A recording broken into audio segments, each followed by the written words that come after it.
எல்லாம் இந்த தமிழ் தேசியவாதிகள் பேசுறாங்க இல்ல, நம்மளுடைய இதெல்லாம் இந்த கெட்ட பழக்கம் பூரா நம்மால் கலைஞர் ஏற்படுத்தி கொடுத்திருந்தான்.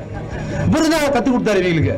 அப்போ தமிழ் தேசியவாதியாக இருக்கிறவர்கள் அவர்கள் நான் என்ன சொல்றது, திமுக விமர்சனம் பண்ணிட்டு நீ வேற யாரையாவது நல்ல பெரிய ஆளை ஆதரிச்சுன்னா உன்னை ஆதரிக்கலாம். நீ பேக்ல போற யாருன்னு கேட்டா ஆள் இல்ல, காமராஜர் சொல்ற, இல்லைன்னா ராஜராஜ சோழனுக்கு போயிடுற. நீ ஏன் ஆள் கிடையாது, என்ன பண்றது? தேடி பாக்குறான் வேற யாருன்னு சொன்னா எனக்கு ரொம்ப கெட்ட வார்த்தையில் திட்டுவானுக்கு போல இருக்கு. ராஜராஜ சோழன் கழுவி ஊத்துறோம். பெரியார் தமிழை இழிவுபடுத்தியது போல உலகத்துல யாருமே இழிவுபடுத்தலைங்க. தமிழ் பைத்தியங்கிறாரு, இந்த தமிழ் சனியன் சொலையட்டுங்கிறாரு. இந்த தமிழ் சனியனை வச்சுட்டு என்ன பண்ண போறீங்கிறாரு. தமிழே முட்டா பசங்க பாஷை, காட்டு மிராண்டிங்க பாஷை நான் சொன்ன போது குதிச்சானுங்க எல்லா பயிலும். ஒரு பையன் முன்னால் பேச முடியலையே, என்னடா இருக்கு தமிழ்ல கேட்டா பண்ணிக்கலாமேங்கிறான். அவ்வளவுதான் அந்த பயிலால முடியுது. பண்ணி இருக்கிறத விட்டுட்டு ஏன் பண்ணிக்க போற முட்டாளே? தமிழே முட்டா பசங்க பாஷை, காட்டு மிராண்டிங்க பாஷை நான் சொன்ன போது தமிழே முட்டா பசங்க பாஷை, காட்டு மிராண்டிங்க பாஷை நான் சொன்ன போது குதிச்சானுங்க எல்லா பயிலும். பக்கத்துல உட்கார்ந்துக்கிறான். ஏன் தமிழ்னு பேசிட்டு அலையிறீங்க? ஏன் பழமையை பேசிக் கொண்டிருக்கிறீங்க? எப்ப பார்த்தாலும் பழம்பெருமையே பேசிக் கொண்டிருக்கிறீங்க. இதை எதற்காக பேசுகிறார்கள்? இந்த நுட்பத்தை, அவர்கள் நோக்கத்தை என் அன்பு உடன் பிறந்தார்கள், என் அருமை பெற்றோர்கள், தமிழ் தேசிய மக்கள் புரிந்து கொள்ளணும். அந்த உணர்வில் இருந்து அவனை குற்றப்படுத்தி அவனை வெளியேற்றிடணும். அதே பேசிட்டு இருப்பாங்கப்பா. இவங்களுக்கு ஒரு வேலையே இல்லப்பா. இப்படித்தான் ஒவ்வொன்றிலிருந்தும் நம்மை வெளியேற்றி இருக்கிறார்கள் என்ற வரலாற்று உண்மையை என் இன மக்கள் புரிந்து கொள்ளணும். முதலில் நம்மை எங்கிருந்து வெளியேற்றினார்கள்?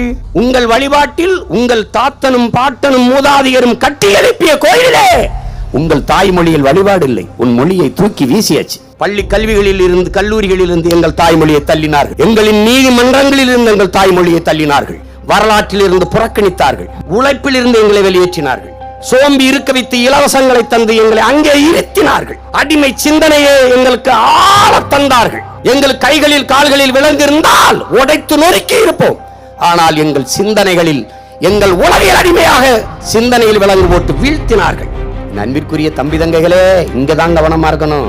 நம்ம ஐயா காப்பா அரவாணன் நமக்கு கற்பிக்கிறார். என் அன்பு பிள்ளைகளே, நாம் பழம்பெருமை பேசுவது நம்மை பீற்றிக் கொள்ள அல்ல, நம்மை நாமே தேற்றிக் கொள்ள. அதை கவனிச்சுக்கணும். நீ பெருமை கொள்ளணும்ல. அவனவன் தாய்மொழியில் பேசிக் கொண்டிருக்கிறான், நான் அந்த மொழிகளின் தாய்மொழியில் பேசிக் கொண்டிருக்கிறேன் என்கிற திமிர் எனக்கு வரணும்.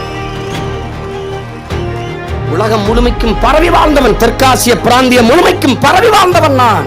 இந்திய நிலப்பரப்பு முழுதும் வாழ்ந்த தமிழை தாய்மொழியாக கொண்ட தொல்குடி சமூகமாக நாகர்கள் நாங்கள். இது தெரியாமல் நீ நிமிர மாட்டாய்.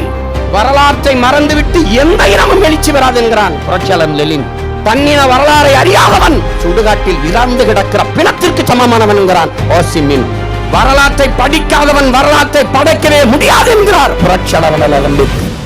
அறிவிற்சிறந்த பெருமக்களே, என் அன்பு பெற்றோர்களே, தம்பி தங்கைகளே, இங்குதான் நாம் கவனமாக புரிந்து தெளிந்து எழுச்சி கொள்ளணும். நீ எங்கு விழுந்தாயோ அங்குதான் எழணும். விழுந்து விட்ட ஒரு தேசிய இனம் வரலாற்றில் இருந்துதான் மீளெழுச்சி கொள்ளணும்.